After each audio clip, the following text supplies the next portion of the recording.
Bonjour à tous. Bon, voilà une heure un peu inhabituelle. Nous reprendrons la semaine prochaine nos habitudes du mercredi midi.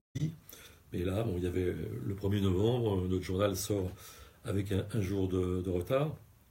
Et voilà pourquoi nous trouvons et un jour et une heure qui n'est pas celle de nos rendez-vous de chaque semaine.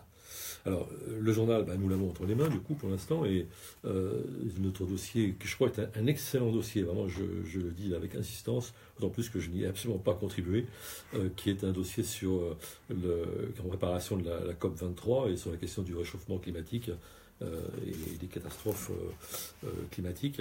Et on a vraiment là un constat, un diagnostic de la planète qui est extrêmement inquiétant et tout proche d'un point de non-retour. Et c'est fort bien expliqué et illustré dans ce dossier de Politis. Cette semaine, moi, je suis revenu à l'histoire, deux fois d'ailleurs dans le même numéro, puisque je traite par ailleurs le centenaire de la Révolution russe, mais dans les pages intérieures. Et l'édito, je l'ai consacré à la déclaration Balfour du 2 novembre 1917. Vous savez que très curieusement, la déclaration Balfour intervient 5 jours avant la révolution russe. L'octobre russe, comme chacun sait, a eu lieu en novembre. Et puis en même temps, il y avait la Grande Guerre, il y avait la guerre, la bataille des Flandres. Et donc on peut imaginer que cette déclaration Balfour est passée complètement inaperçue à l'époque. Alors qu'est-ce que c'est que la déclaration Balfour? C'est la lettre adressée par James Arthur Balfour, le ministre des Affaires étrangères britannique, alors Rothschild, qui était le représentant de la communauté juive britannique, pour assurer, disons, l'engagement du Royaume-Uni et de la Grande-Bretagne à contribuer, disons, à aider l'établissement d'un foyer juif en Palestine. Et puis ça c'est la première phrase qui est la plus connue, qui est essentielle. Puis il y a une autre phrase ensuite qui est d'une condescendance absolument lamentable, ce qui consiste à ne jamais nommer les Arabes, à dire simplement les non-juifs, et à leur assurer, somme toute, des libertés de culte religieux, mais pas de liberté politique. Donc d'emblée, disons, les dés étaient pipés, cette asymétrie auquel on a assisté tout au long du siècle était en place.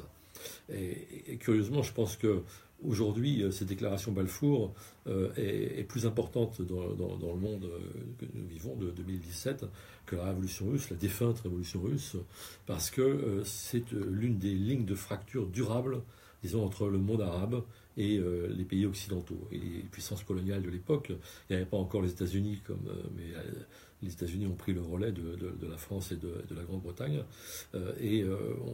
Aujourd'hui, on voit toujours les ravages de cette déclaration et à ce qu'il faut associer à l'accord Sykes-Picot, qui a été intervenu un peu plus d'un an auparavant, en 1916, et qui permettait à la Grande-Bretagne et à la France de se partager les dépouilles de l'Empire ottoman. Alors avec ces deux événements, on a deux fois la trahison des engagements pris auprès des Arabes à la veille de la révolte arabe de 1917, qui promettait aux Arabes l'indépendance s'ils se soulevaient contre l'Empire ottoman.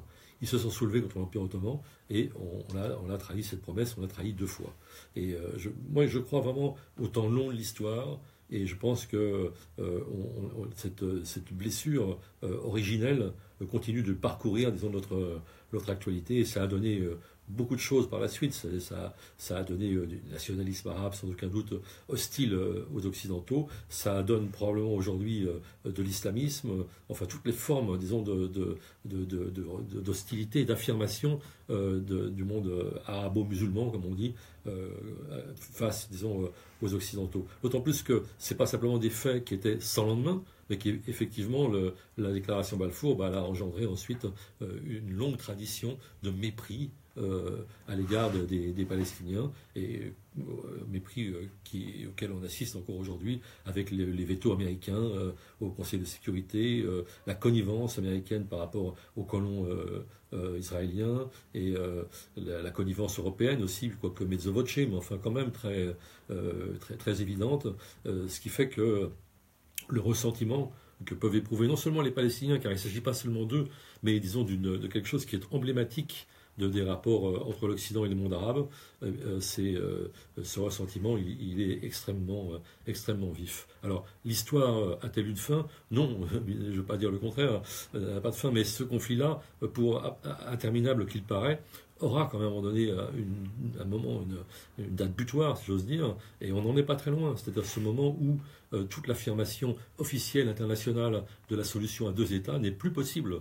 Et on est tout près de cela aujourd'hui, du point de non-retour, là encore, c'est-à-dire où la colonisation, atteignant avec les projets de Netanyahou et les colons pratiquement les rives du Jourdain, eh bien, on ne peut plus avoir qu'une solution à un État, qui serait un État d'apartheid, en fait, dans lequel les Palestiniens seraient soumis, disons, à une domination, n'auraient pas la citoyenneté, n'auraient pas les droits démocratiques, et on est tout près de ça. Et là, il y a une reconfiguration générale du conflit qui sera extrêmement grave et qui va probablement, disons, convoquer les consciences, y compris en Israël même aussi. Et c'est les questions d'aujourd'hui et c'est des questions qui, encore une fois, dépassent de beaucoup le seul territoire de la vieille Palestine mandataire.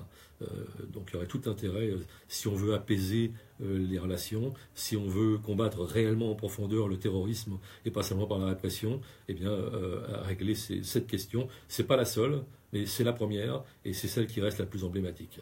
Voilà, à la semaine prochaine.